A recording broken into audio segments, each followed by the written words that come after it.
Hello, everyone. So welcome to our first webinar of 2022. For those of you that I haven't had a chance to connect with, my name is Claire Ferguson, and I'm the Outreach and Communications Coordinator with the New Brunswick Invasive Species Council. And also for those that are maybe not in the invasive species loop, I would like to wish you all happy Invasive Species Awareness Week, which is why we're putting on this webinar today. So before we really get into things, I'd like to take a minute to thank our funders, who are Environment and Climate Change Canada, Fisheries and Oceans Canada, the New Brunswick Wildlife Trust Fund, and also the New Brunswick Environmental Trust Fund, for helping to fund events like this and giving us the opportunities to do work across New Brunswick. And I'd also like to thank many of our partners who are here today to take part in this presentation and support the work that we do, and in return we support the work that you do across the province. So I'd like to just go over a quick webinar agenda. So I'm just going to do a quick little introduction, and then we'll move right into Shelby's presentation, which she'll be talking about invasive species in New Brunswick and how they can potentially be impacted by our invasive species that are here, and also what you as those who are land managers or involved in the process of managing lands can keep in mind and look to. We'll also finish this up by a quick question period at the end, where you can feel free to put either your questions either in the chat, or at that time we'll also be turning on everyone's microphone so you can say your questions out loud as well. Just as a bit of a heads up, we will be recording this presentation as well, so will be made available afterwards on our YouTube channel so that you can view it at a later date if you would like. I would also like to take a quick second to introduce our staff member who's going to be doing the presentation today, which is our newly assigned project coordinator, Shelby Heath. So Shelby's originally from Ottawa, Ontario, and has a Bachelor of Honors in Environmental Science and Studies from Trent University, and an advanced diploma in Ecosystem Management from Fleming College. So prior to joining us at the New Brunswick Invasive Species Council, she worked with the Ontario Invading Species Awareness Program as their education liaison, where she helped to develop and deliver an invasive species program for students, for over 4,000 students. So we're very excited to have Shelby do this presentation today, and I will hand it over to Shelby now. Okay, perfect. Hi, everyone. Thank you so much for joining us today. As Claire said, we're really excited to be sharing our first webinar, and especially during Invasive Species Awareness Week, we thought, what better time to bring together all these amazing stakeholders who are going to be working with invasive species potentially, and especially with species at risk. A lot of our funding does come from great programming called the Habitat Stewardship Program through the Department of Fisheries and Oceans and Environment and Climate Change Canada. Sorry, more people just filtering in, but we'll just let them filter in. So yeah, we are really excited to be, delivering this presentation on this topic, because I think, as I will hopefully communicate with this presentation, it's something that we don't have a ton of information on, but I think has really big implications for species at risk, and how some of these specific species might be impacted in New Brunswick, and looking at some case studies from the Maritimes that can support that. So hopefully my screen is showing. I am trying to do it through presenting through Teams, so hopefully that looks okay, Claire. Just tell me if it doesn't, but yep, it's looking good. Anyways, perfect. I think we had a feature that people could like move through it, but I don't think we have that. Okay, there, I'll turn that off. Perfect. So as I said, Claire has put together this great title, a high species at risk situation. So the impact of invasive species on species at risk in New Brunswick and Canada. So just a brief overview of what I'm going to be talking about today, just so everyone is aware. A little introduction into the New Brunswick Invasive Species Council. And then what are species at risk? If there are people who aren't familiar, we did ask when we had the registration for this webinar if you did work with species at risk, and a good number of you do, so I won't go too into detail about it, but just to get everyone on the same page, as well as what is an invasive species when I say that, and how are they connected? How do the two influence each other? And how do invasive species impact species at risk specifically? And then more particularly in New Brunswick. So again, using some of those case studies, as well as projecting some species at risk impacts. Like I said, some of these species we might not have a ton of information on. We might not have specifically studied particular invasive species impacts, but we can project and maybe foresee some of these impacts coming. And then what that means for people who manage species at risk, or in general manage lands, are concerned about invasive species, are concerned about species at risk. This is all just great information. So, just a little bit about the New Brunswick Invasive Species Council. So we are a non-government organization. We are supported by a lot of great government partners, local organizations, watershed associations, land practitioners, industry stakeholders. There's a ton of people part of our steering committee, as well as, kept up in the know of what we're doing as the New Brunswick Invasive Species Council. So it's really great to see so many great partners here today. So our mission is to protect New Brunswick's environmental, economic, and recreational interests from the threat of invasive species. So this is not a one-sided problem. We are not just looking at the environmental issues associated with invasive species, but rather also economics, the social, cultural impacts that come along with losing some species, like these species at risk, what that means for us. So we want to do that through enabling and promoting collaboration. So collaboration is super key for what we do, working with great partners like yourselves, other organizations to spread the messaging of invasive species, get awareness out there, and promote collaboration. So what are you doing that we can maybe help out with? How can we incorporate invasive species into your work? And then we want to provide leadership, knowledge, and expertise. So maybe doing some background research like I did for this, or providing specific species recommendations, connecting you with a partner in the industry or someone we know who might have the answer. That's really our role, is to know someone, or at least be able to hopefully answer the question ourselves. And then we also want to engage and enable citizens to take action. So really getting on the ground, that's part of what my new role as the project coordinator will be. We'll be reaching out to partners to hopefully do some on the ground management, maybe doing some events, some trial removals, things like that, to really figure out how we're going to manage invasive species here in New Brunswick. Okay.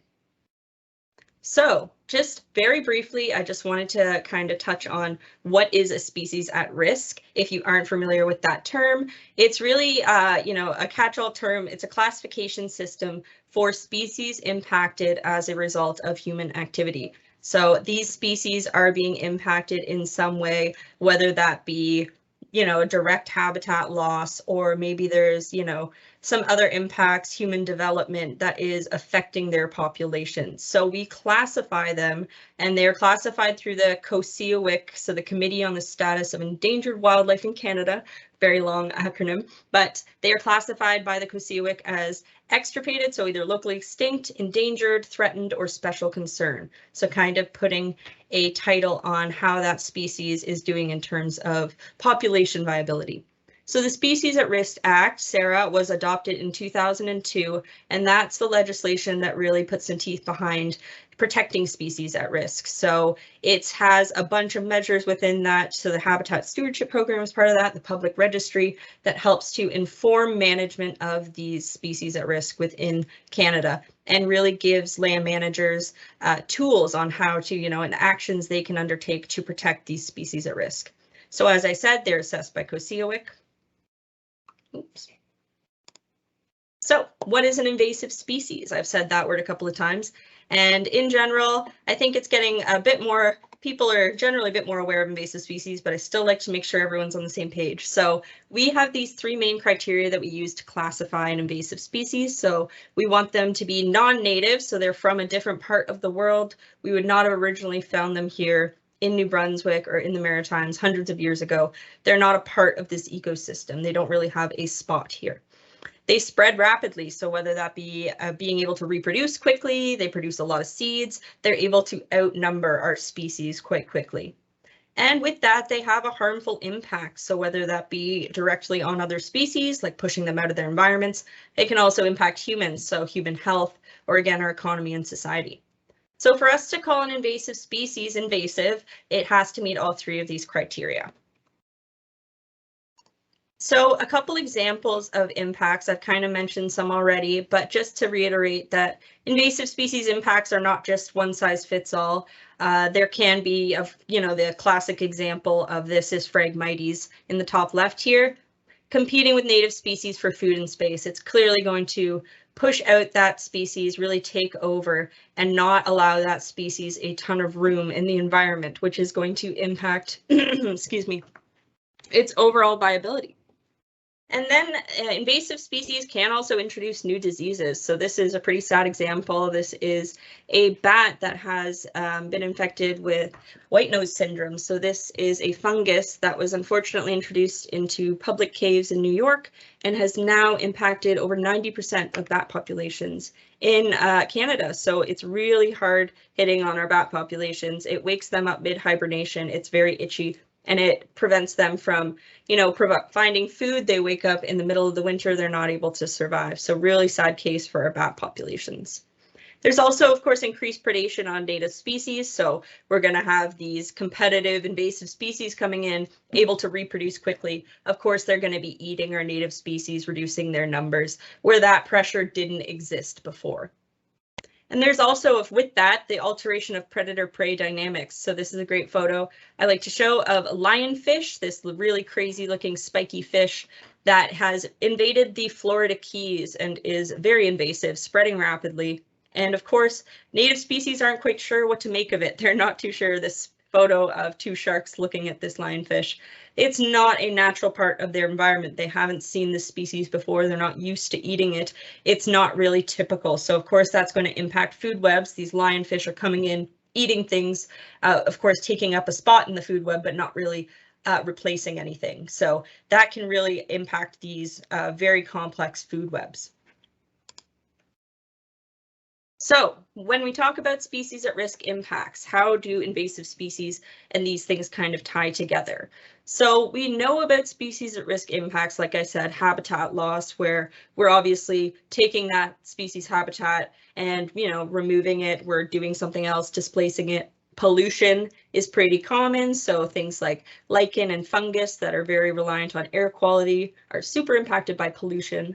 Pesticides, for example, DDT is really common in some of these birds species at risk because of its impacts, and ability to, persist in fat is really continuing to impact species even since its introduction in the 70s. So we've stopped using DDT, but its, effects are long lasting. So we know about those kind of things. And of course, overexploitation. Here in the Maritimes, we had the example of Atlantic cod, which is unfortunately endangered because we have, really overexploited our cod fisheries. So how we, have these examples of really direct human impact on these species at risk.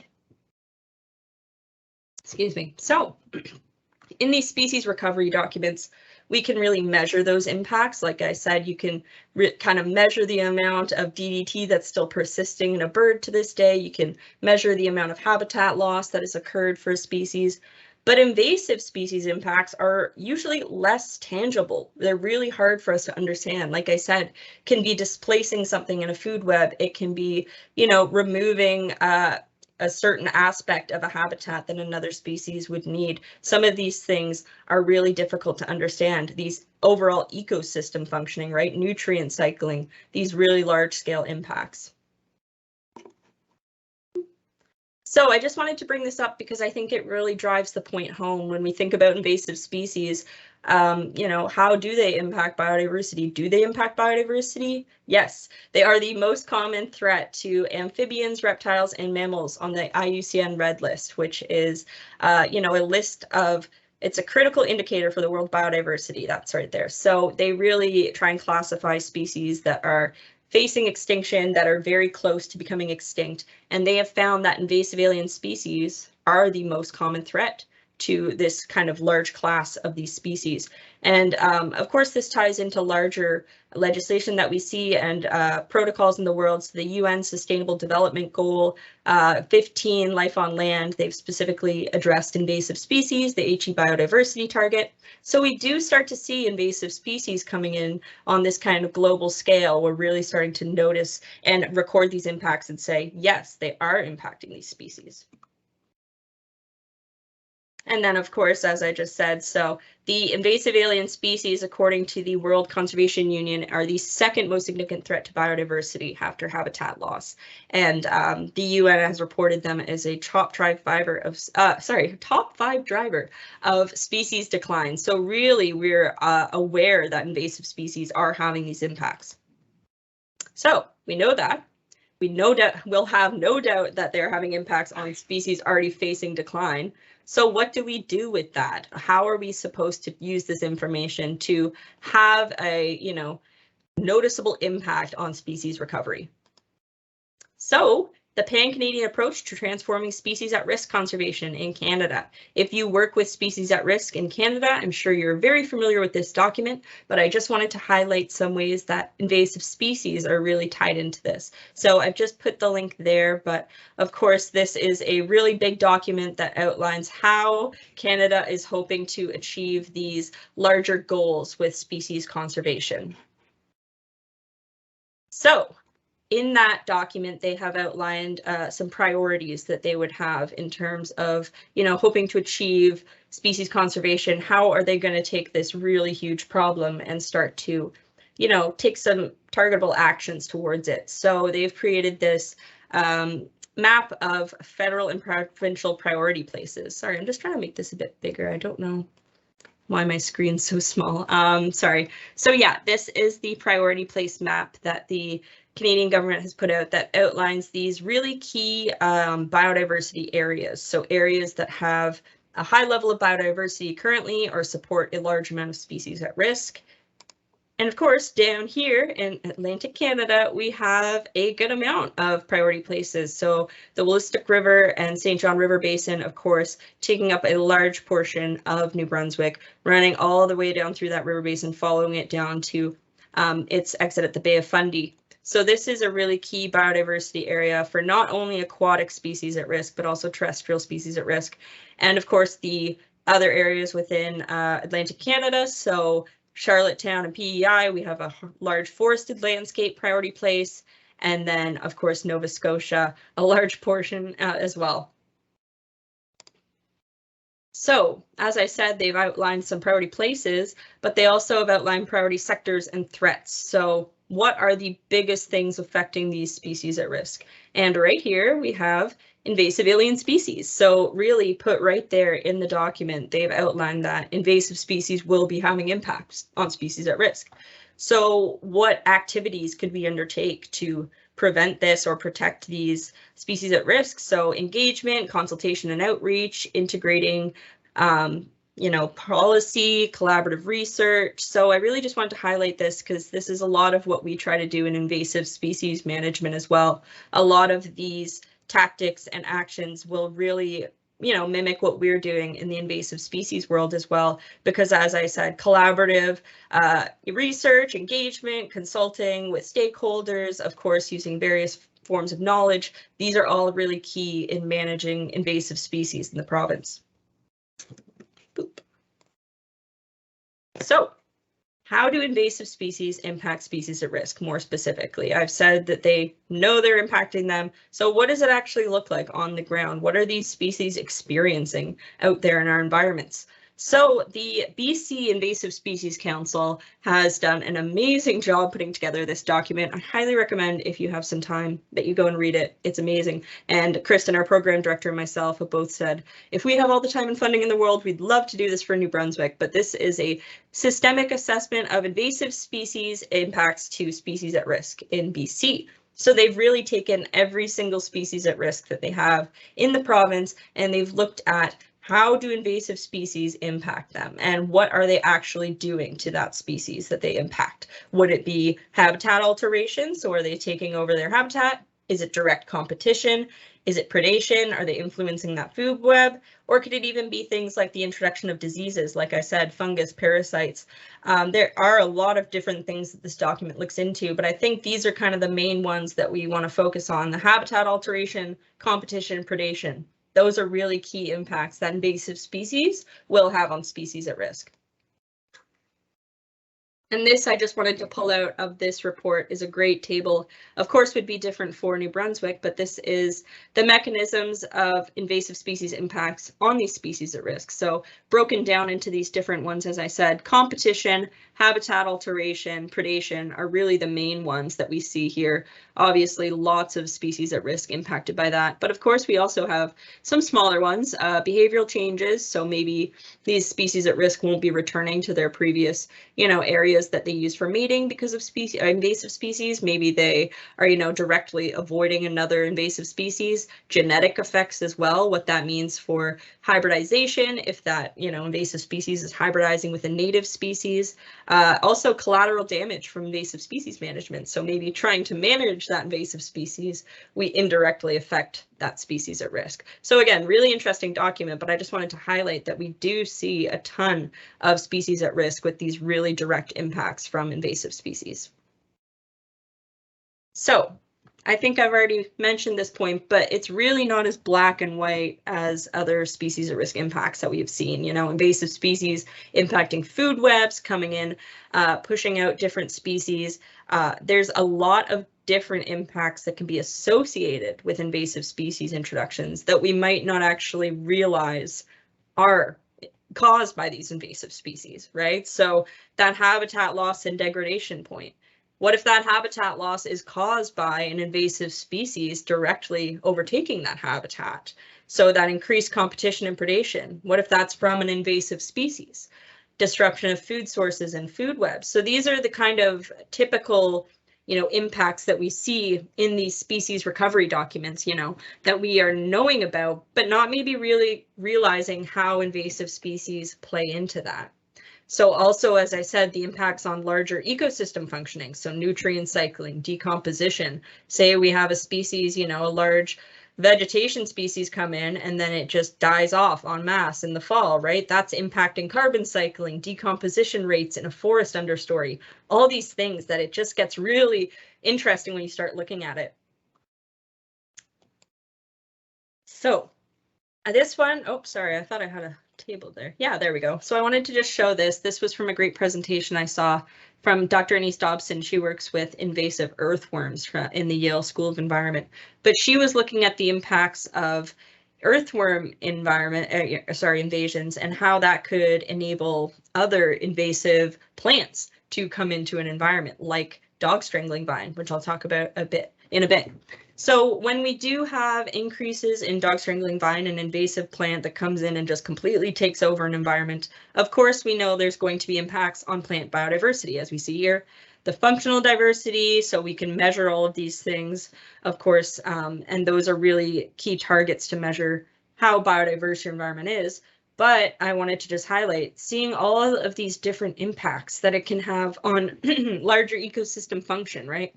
Pollinator richness, soil carbon, decomposition rate, above ground biomass. So all of these things that really do impact a species viability in an environment, right? These larger things that are happening that will impact where a species can exist in an environment that could be caused by an invasive species introduction. It's just really interesting.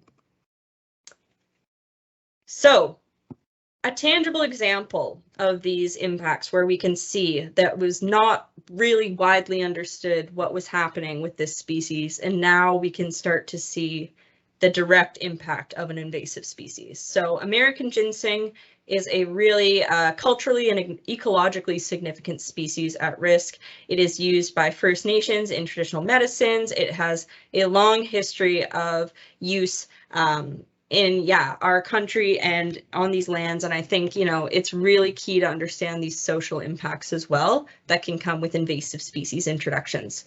So this American ginseng is a typical in a forest understory. It needs a lot of shade to grow. So really we have direct competition from garlic mustard, which is another invasive plant that comes in, and it also prefers shaded forest understories, which is convenient, and it can really aggressively overtake habitat. If you've ever seen garlic mustard growing, it's not super common in New Brunswick that we know of yet, but from Ontario, where I'm from, it has overtaken forest understories. It will just be monoculture of garlic mustard. And of course, this things that we don't really realize, right? This emerges earlier in the year, so pollinators or other species might not be able to use it, but it's taking up space and energy from other species that could be of pollinator benefits. So really, you know, taking up a spot in that food web, but not replacing it.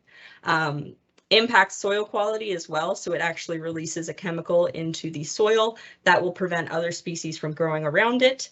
And as I said, those larger food web impacts. So American ginseng was assessed and designated endangered in Ontario and Quebec. And so COSEAWIC has done their assessment, and in that assessment, they had identified that the main threats to ginseng were small population size, harvest, habitat loss, and degradation from clearing and logging. And so just to be clear, this, you know, document was completed in the earlier 2000s, so it is not the most up-to-date thing, and that's the benefit of some of these recovery documents, is they can be amended and changed and hopefully updated. But it really just shows our level of understanding and how invasive species could impact these species. There really isn't a direct mention of invasive species impacts, but they do say in this document that, you know, logging activities and things that will strongly modify ecological parameters. So as we know, if we came in a clear-cut environment, of course, that's going to have an impact. But after that canopy is opened, we could really start to see more invasive species be introduced. So that could create a new environment and a new niche for this invasive species to come in. So it's kind of indirectly mentioned in the first COSEAWIC assessment. But then we come down to the Ontario recovery strategy, and they've updated this, and it was 2019. So of course, a bit more information since then. We've done a lot more study of American ginseng, where it is, what's happening. And in 2018, the Nature Conservancy of Canada actually completed some monitoring, and they found that garlic mustard was impacting this species. So really, in their known, you know, areas of American ginseng, they were finding garlic mustard was invading. And so in this document, we now see introduced and invasive species are a high level of concern for American ginseng. So that's a really great example of, okay, we didn't really realize this impact, but now we can directly see it. Okay, garlic mustard is pushing out American ginseng. Let's put that into the recovery actions so that we can hopefully manage that impact from the invasive species. So these recovery strategies, as I said, really outline the targets and actions that we need to stop and reverse species decline. So what can we do right now to stop further decline and then hopefully get that species back to a place of sustainability where we would be able to, you know, have that population sustain itself. So the threats to survival, it identifies the goals, objectives, and approaches that they could use to you know, recover this species. So very scientifically based, they use a lot of research information to make these recovery actions. And in some of these recovery documents, we do have invasive species listed as a threat and incorporated into those recovery actions. So for example, boreal felt lichen here is endangered in Canada.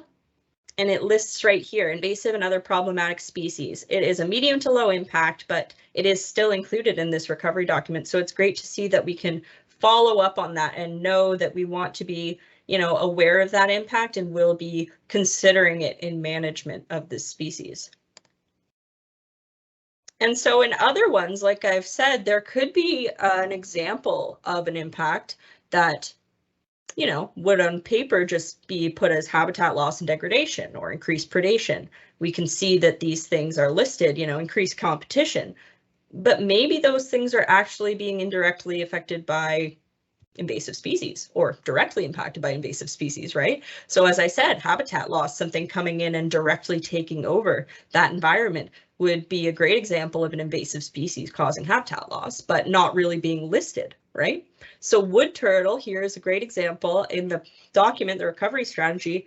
a potential threat. So not exactly put as a threat, not exactly set as having any recovery actions associated with it, but invasive plants are a potential threat. And in this example, local population in Quebec, they actually had a stream segment invaded by Japanese knotweed. So if you've heard of invasive species, you've probably heard of Japanese knotweed, a really aggressive plant that grows, it looks like bamboo, and takes over streams, any disturbed area it establishes, and it can be there for a long time. It has very deep root fragments. So this is a great example of an invasive species being listed as a potential threat, and we know there's an impact associated with invasive species, but what are we doing with that in the recovery document?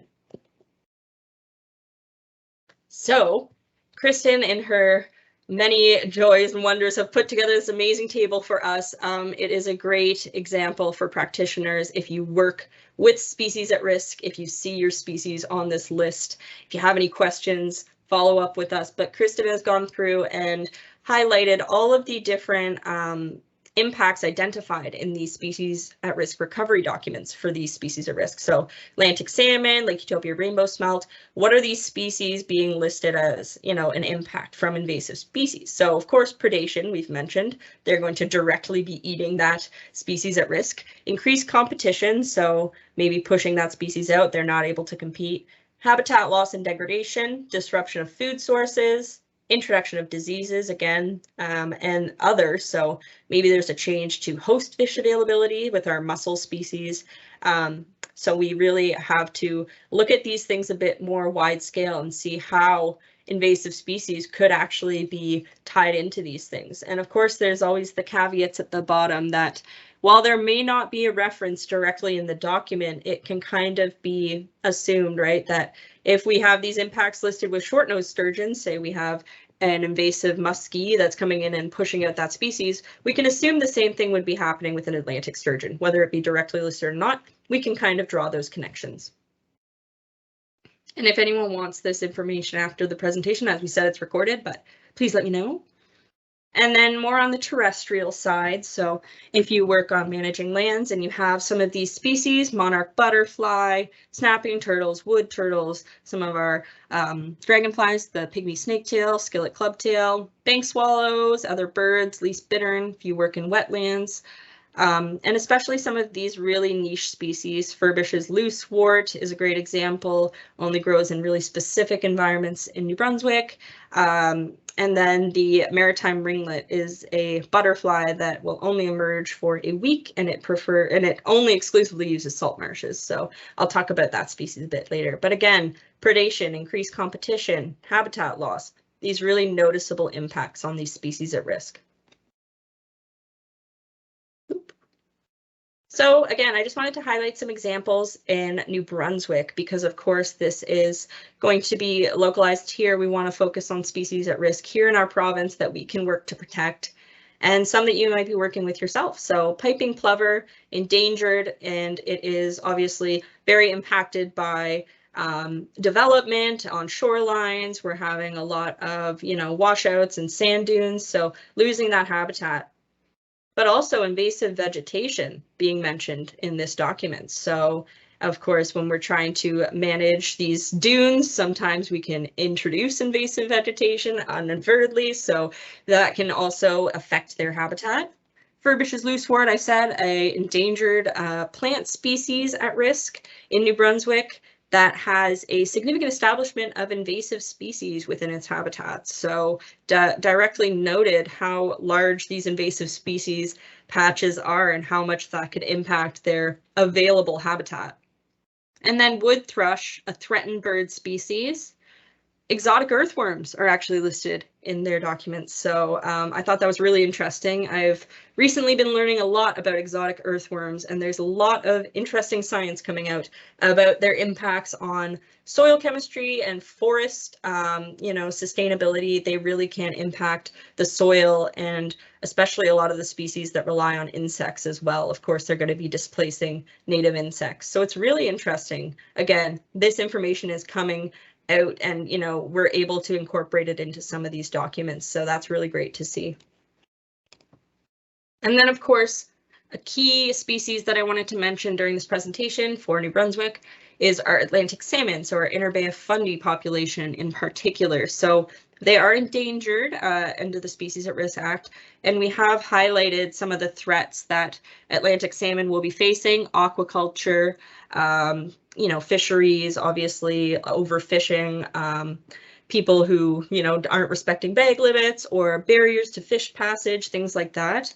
But I also wanted to highlight that they did list ecological community shifts, so increased predation, lack of or reduced forage species. So again, these things that we on paper would know are just, you know, a consequence of other things, but we might be able to draw an invasive species connection to, of course.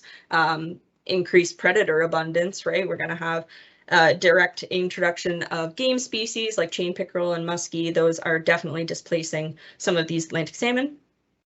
So in this, we have a recovery action to explore and implement measures to limit the spread of aquatic invasive species, because they are listed to, you know, have competition and predation by non-native species as impacting Atlantic salmon populations.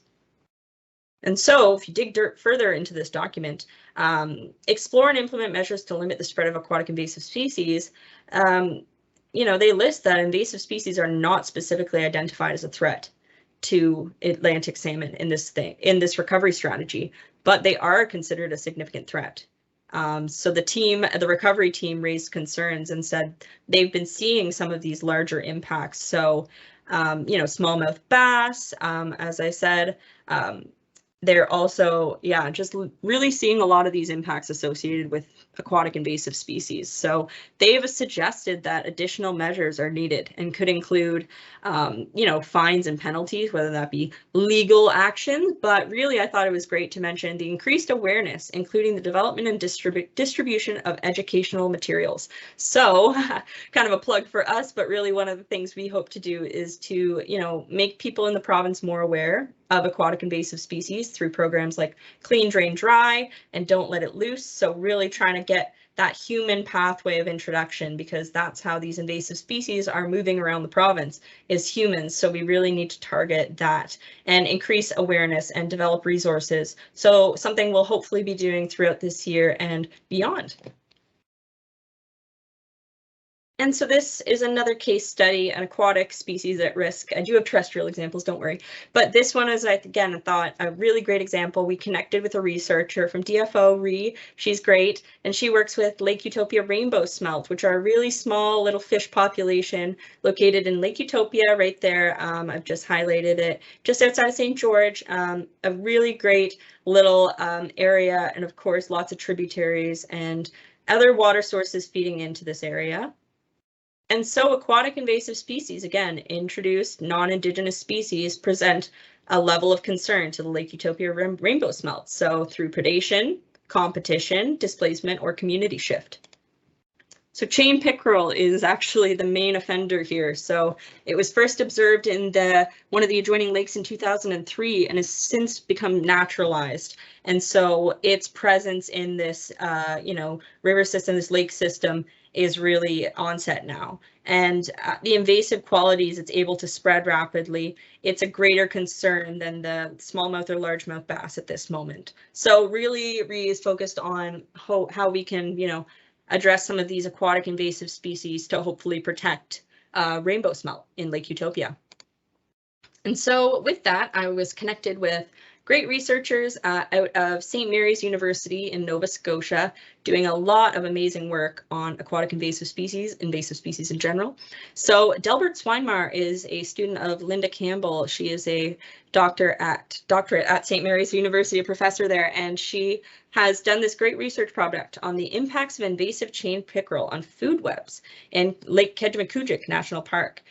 So in Nova Scotia, how this chain pickerel introduction is impacting some of these species at risk and just species in general. They're really trying to see what are the impacts associated with this large-scale introduction of chain pickerel. So they've put together a chain pickerel database, which I think is great, and it's pulled together a lot of this information from different museums, different databases, different public records, and put it all into one place. So of course it's focused on Nova Scotia, but they did also include New Brunswick in there. So they've recorded all of the chain pickerel observations that are public records on this map, so you can go and see that. And again, I will have a link to this. I thought I did, but I will put another link to this at the end.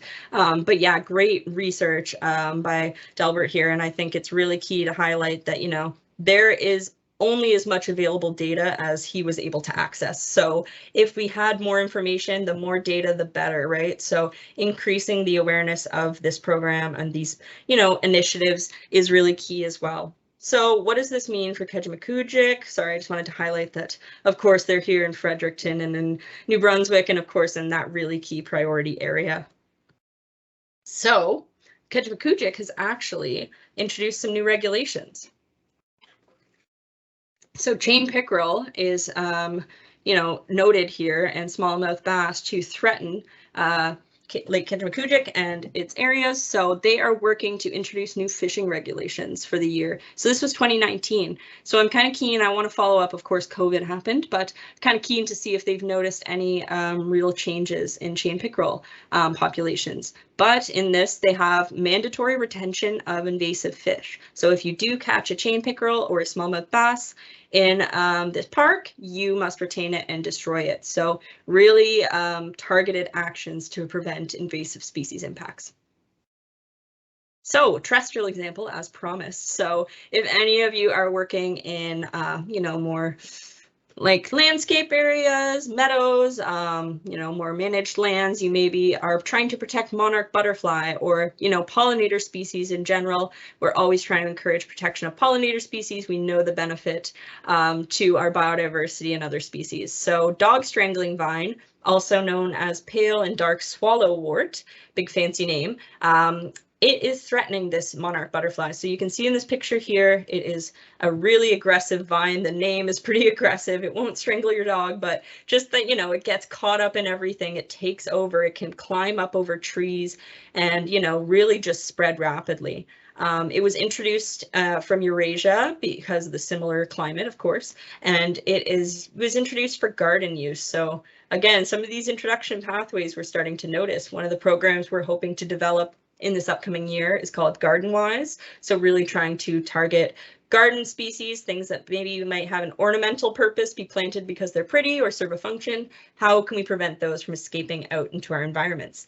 So yeah, just really wanted to highlight that this has these very similar seed pods to milkweed. It can really start to look the exact same once it starts going into its seed formation, and it kind of gets these dry, fluffy seeds like our native milkweed.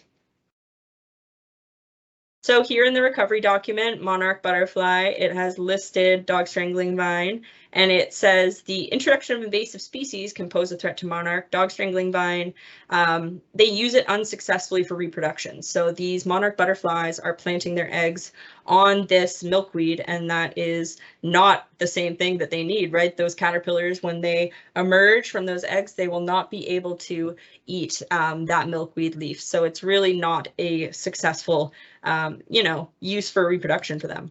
So again, just really, this dog strangling vine is a fatal host for monarch butterflies. And interestingly, they are 5 times more likely to, you know, lay their eggs on dog strangling vine if there is not a high diversity of common milkweed in the area. So if you're managing lands and you're starting to notice decreases in milkweed, maybe this is something to be noting, that an invasion of invasive dog strangling vine could really be affecting those monarchs. They might start unsuccessfully laying their eggs on that dog strangling vine. Another quick case study I just wanted to highlight. So this is Chinese mystery snail, introduced to North America around 1890, and it reproduces rapidly. These are really small snails. So showing here on the bottom, we have these kind of really tiny ones versus our native mussels. They are feeding on phytoplankton and zooplankton, so really lower levels of the food web, excreting a large amount of waste, and that's really affecting nutrient systems. Like I said, these complex things.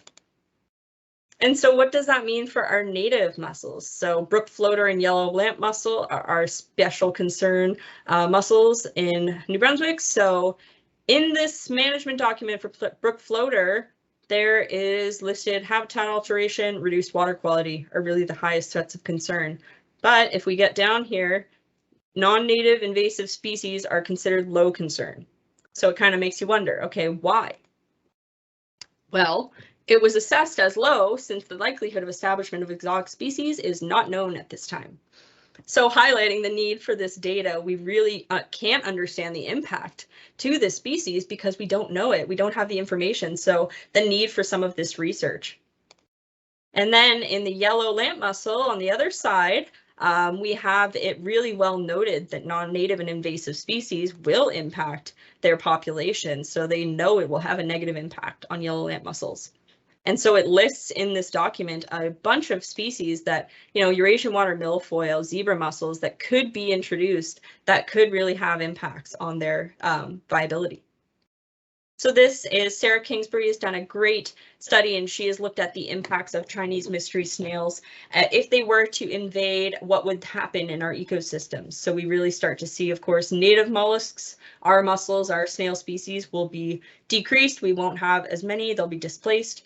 But also, interestingly enough, we'll also have more, nitrogen and phosphorus from these species. They're producing feces, and that could promote algal growth. So we're thinking about cyanobacteria, some of these larger issues. How can invasive species be tied into that?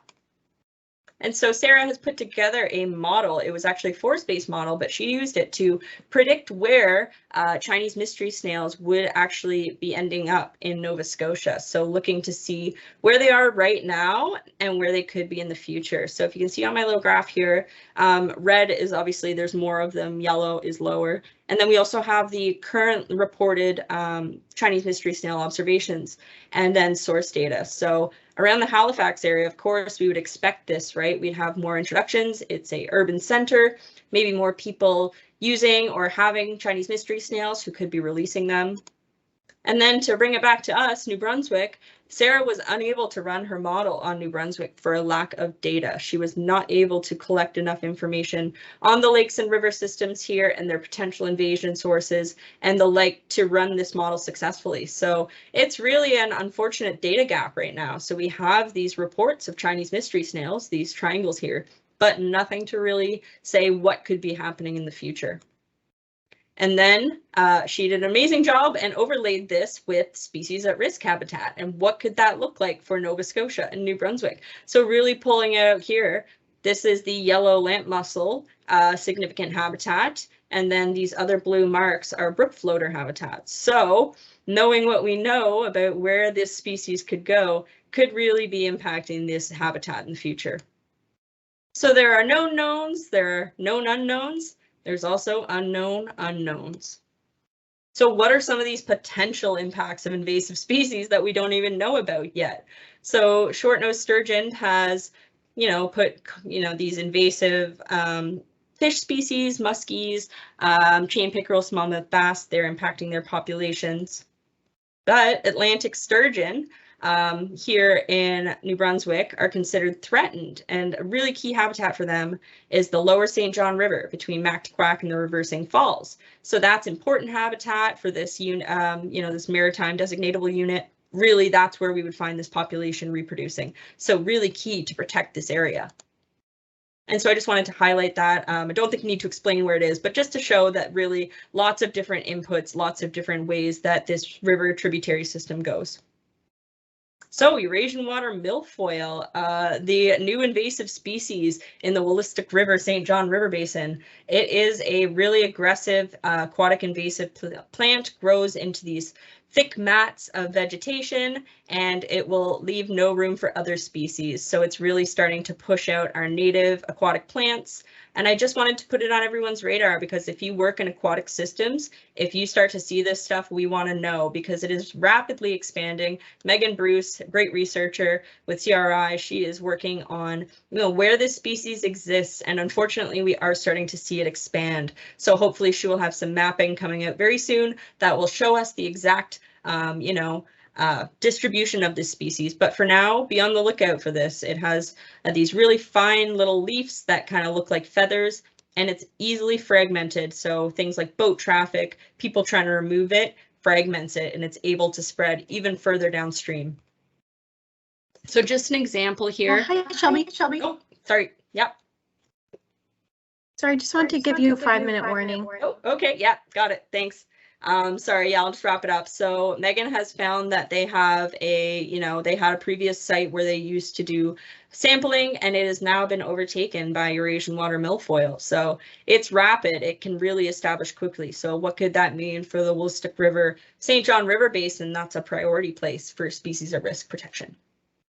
So Kennebecasis Watershed Restoration Committee, our awesome partners over there, have put together this hotspot mapping. So just to give you a general idea of where this is occurring in the province and here, so they are over here by Hampton and Kennebecasis River, and they have put together this awesome hotspot mapping that highlights where Eurasian water milfoil has been found in this area. And this is kind of what we call Sturgeon Alley, or they call Sturgeon Alley. So really important area for Atlantic sturgeon spawning. So what does this mean? What does this mean for that species at risk? How is Eurasian water milfoil, which I said has just rapidly established within this system, what would that do to their spawning? We don't really know. So they have their great invasive species project coordinator, education coordinator, Laura, looking at this right now. So really keen to see what research comes out of that. And then I just wanted to mention this very quickly, and I think it's a really interesting case of, again, more research needed. So black ash, of course, emerald ash borer, a very well-known invasive species, is destroying ash populations across the province, 99% mortality. And black ash is a very important species culturally to First Nations, so it's important for basket making as well as canoe construction. It's a very soft wood, and it's common in riparian areas and moist environments. So the New Brunswick Museum has actually been looking at a specific rare lichen in New Brunswick, and I don't believe it's classified, and I'm going to butcher this, I'm so sorry, Leptogeum hircitium in the province. I'm so sorry, Todd. 90% of these observations, so the New Brunswick Museum has been working with Todd Watts, and he's working with the Passamaquoddy Nation at Aquatic, and they are in collaboration with Nature Trust NB, and they have found actually that 90% of the observations of this lichen are on black ash. Very interesting. So what does that mean for this at-risk lichen, this rare lichen in New Brunswick, with the impacts of emerald ash borer? Lots of these questions come up. And then, of course, if you've been watching the news, black ash is actually being temporarily suspended for protection under the Endangered Species Act. So they want to give some time to really understand how they want to approach their recovery. And of course, the primary threat is emerald ash borer, and they need to take timely action to address that. So of course, it's one of those, we need to be very strategic in what we do. And then I just wanted to highlight this last species, Invasive Phragmites. We've really become concerned with this. Aggressive reed, takes over wetland and riparian areas, significant impacts on native species, of course, as you can see in these photos, just takes over and hybridizes with our native Phragmites, actually, some cases. So we are really starting to see it spread through highway corridors. And I just wanted to show it is projected to really expand here into New Brunswick. So we did a project with Nature Conservancy Canada. They put together these great maps for us that recorded where we've seen Phragmites in the province, and we did these surveys along road corridors. So really, again, we're seeing a rapid expansion across the province. And overlay that around the Moncton area for provincially significant wetlands, excuse me. So again, we don't really know what the impact is going to be, but it will be interesting to see how rapidly invasive Phragmites expands. And then, of course, I mentioned maritime ringlet, this pretty niche butterfly species, limited to salt marshes in the province. And unfortunately, in New Brunswick, up to 65% of our salt marshes have been lost in the last 300 years. So very limited population. And in this niche environment, what could Phragmites do, right? So I'm sorry I've kind of gone so long here. I'll keep it short and sweet at the end. And of course, if you have any questions, please message me after. But what would this mean for you as a land manager considering invasive species? So you manage species at risk, you work to protect populations in general. How can you protect species at risk considering all this information I just gave you on invasive species.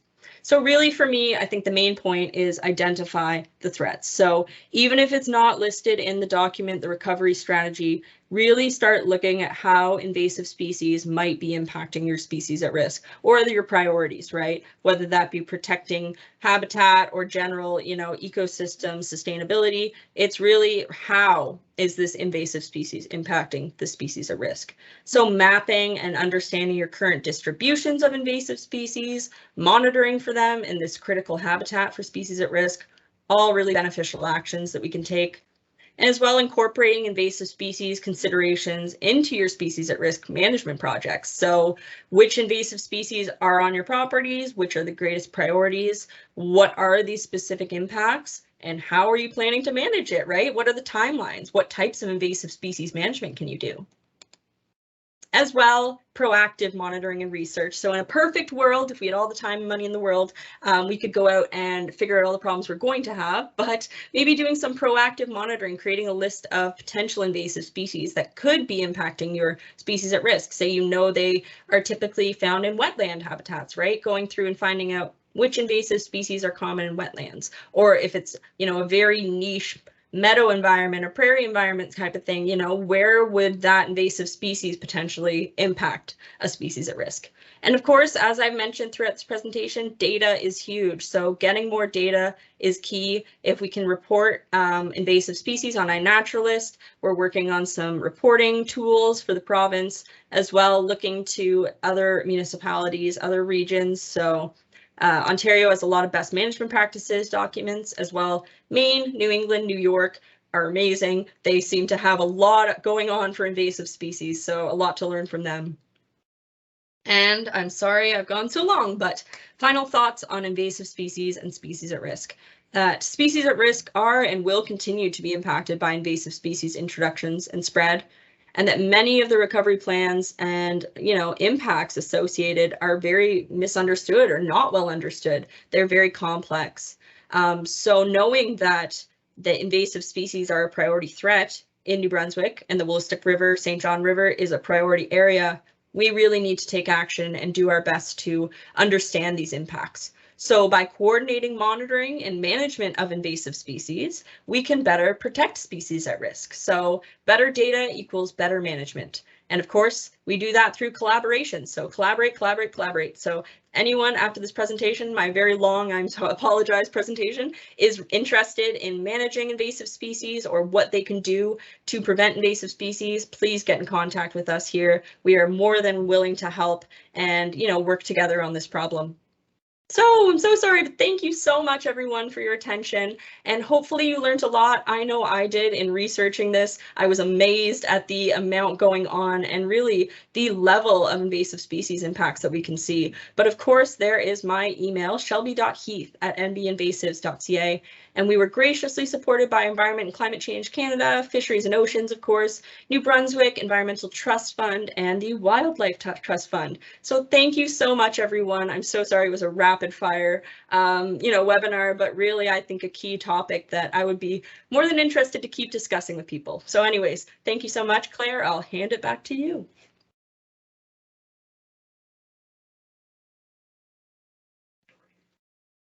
Perfect. Thank you for the presentation, Shelby. I've turned on everyone's microphone, so feel free to put any questions you have either in the chat, or you can say them out loud or put up your hand any way you'd like to get those questions out. But thanks again for joining us today. I'm so sorry it went so late, everyone. You know me, if you know me in person, I just like to talk, but yeah, feel free to email me or anything, yeah.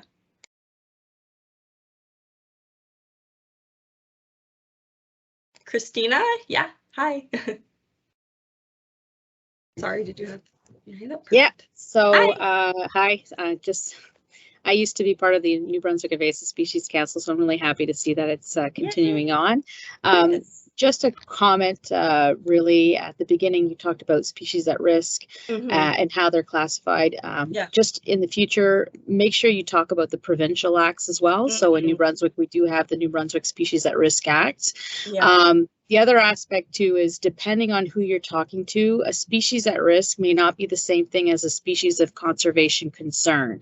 So those are often two that are interchangeable or utilized. So for a lot of folks, the species at risk is really limited to those that are legislated. So the ones that are under the federal SARA and the NB SARA. And then if it's COSWIC, ACCDC, etc., it would be considered a species of conservation concern. Fair enough. Thanks. Yeah, thank you.